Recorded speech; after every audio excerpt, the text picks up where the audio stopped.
Crawford and Jamel, what do you think? What happens if they fight?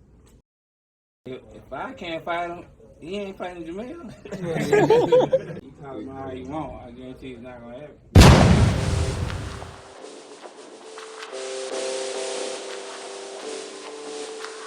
Ho, ho, ho! Merry Christmas! What up, y'all? It's your boy J-Rod with J-Rod's Level Up Boxing TV. Merry Christmas and a Happy New Year.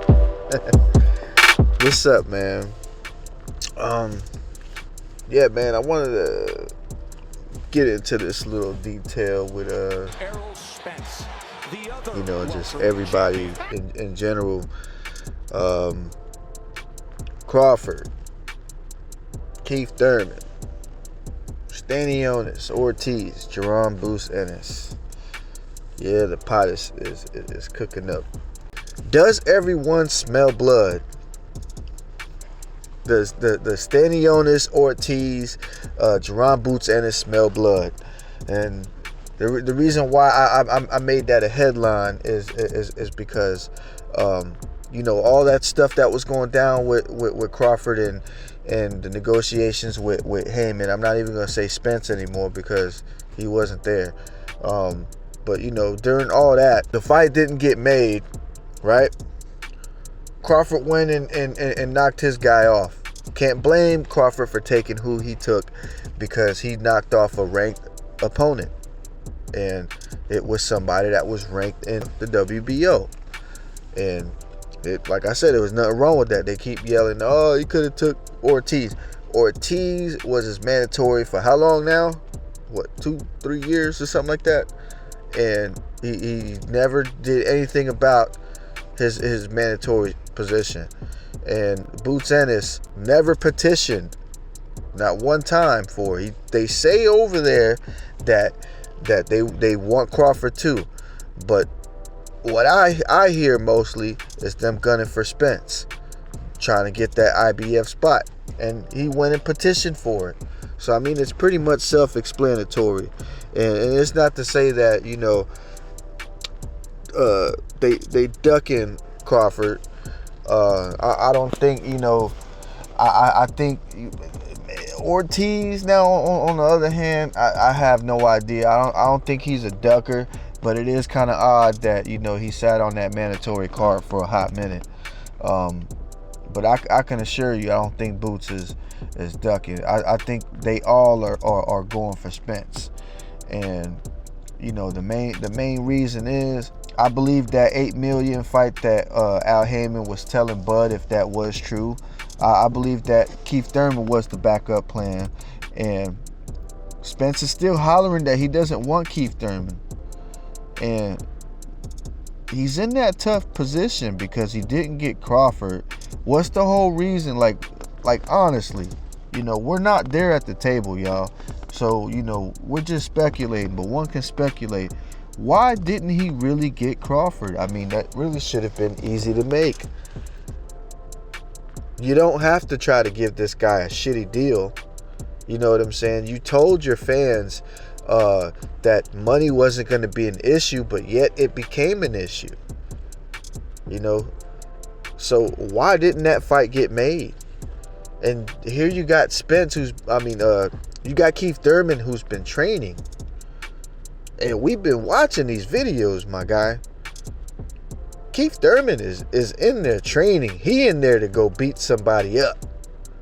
He looks like he means business. And like I said, when I saw that last fight with Mario Barrios, I seen something in Keith. I felt like, Keith he's back in action. I think this is not just the old Keith that we're getting. I think this is a kind of a new improved Keith, but with that old determination. I believe the eye of the tiger is there. Because he's in there training. He whooping somebody ass in his next fight. That's what I see. But you don't want Keith Thurman. You don't want Bud. You don't want Stanionis. You don't want Jaron Boots Ennis. You don't want Ortiz. So what does this guy want? He needs to make up his mind. What does Errol Spence Jr. want? Everyone seems to want you, bro. And one can speculate that, okay, you know, you do got a lot to offer, which is 3 belts. I can understand that if that's the reason why everyone else wants you. But everyone's petitioning WBA, IBF, WBC. Everyone is petitioning for that, bro. And this is where I say, I think they smell blood. They smell blood on this man. And I hate to say it because Errol Spence is a competitive fighter, bro. Like he's a phenomenal fighter. I love watching him fight to death. I love it. But he's been a little, you know, sketchy lately, man. You know, things don't really sound right. You're over there saying you can't get Jermell Charlo unless basically you got to say so. You know what I mean? Like, what the hell is up with that? Does Jermell Charlo got anything to say about that? Not to, you know, cause them 2 problems, but, you know, how you speaking for that man? You know what I mean? It goes to show you how much pull and power this guy has, and I'm going to get to that. So, Crawford can't go after Jermell because you got first dibs, but yet you're not fighting him next. You're not fighting until what was it, April? And you saying that you got options, that you do got options. And I believe it. You do got options. That you do. Because you got like 5 people that want to kick your ass. And you got 1 bullet in the chamber that's headed for you, which is Keith Thurman. This guy is waking up, going to sleep, eat, sleep, shitting Errol Spence Jr. Like I say, when I watch this guy's interviews, it just something just doesn't seem right, and it seems like he's kind of out of focus. And I get it, you know what I mean? Like, especially when you're trying to figure out what your next move is. But he seems very confused, and I think, you know, something's going down over there with him and PBC.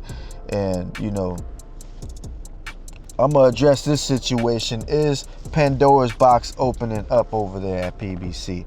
Because you had Adrian Broner come out.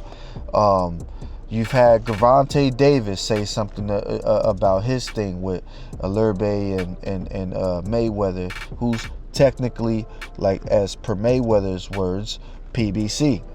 And then you had Jermell Charlo coming out the blue, asking for a fight with Bivol. And he's been shelved for a while now. I don't know what's going on with Jermell's case.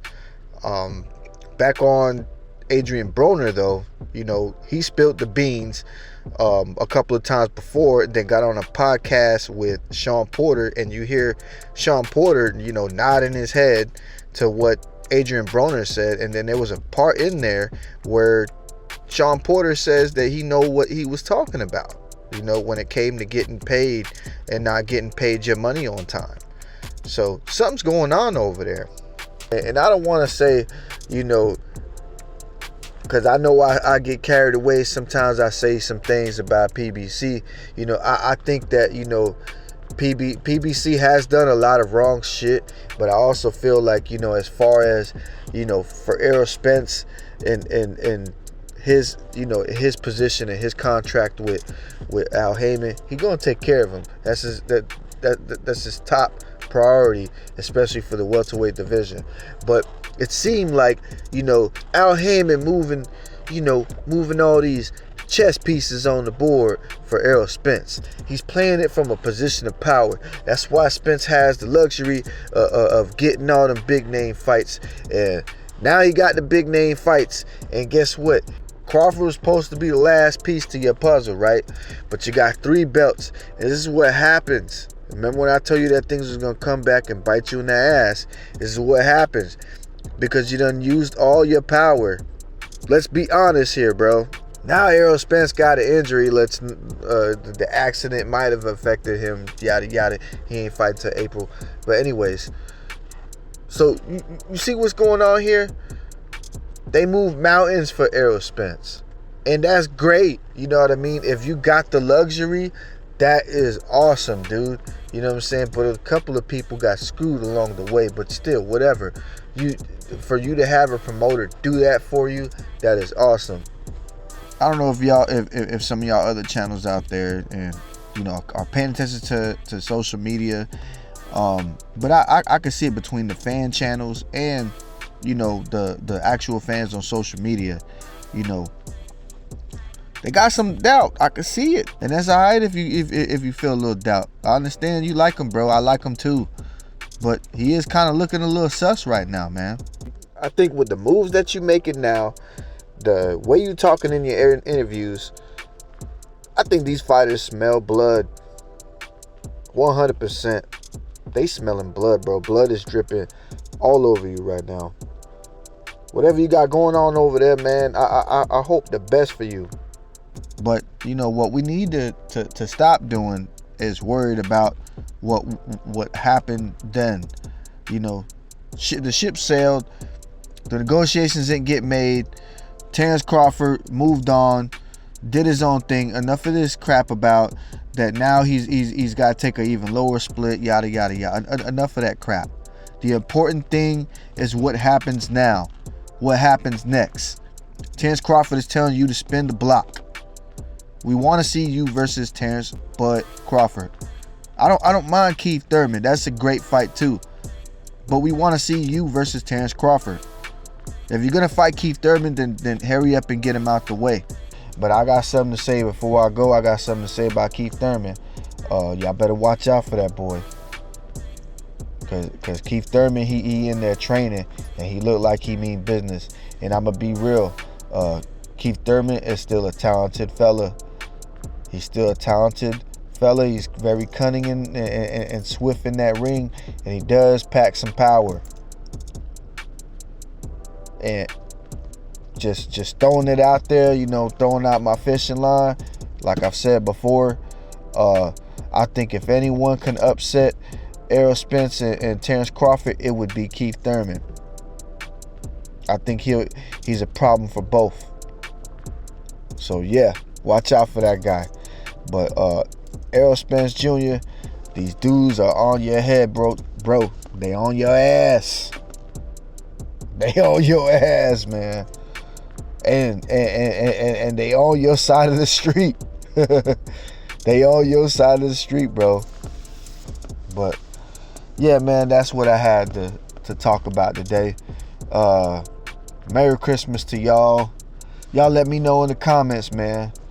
Does Jaron Boots Ennis, Stanionis, Ortiz, Thurman, Crawford, do they smell blood on this, man?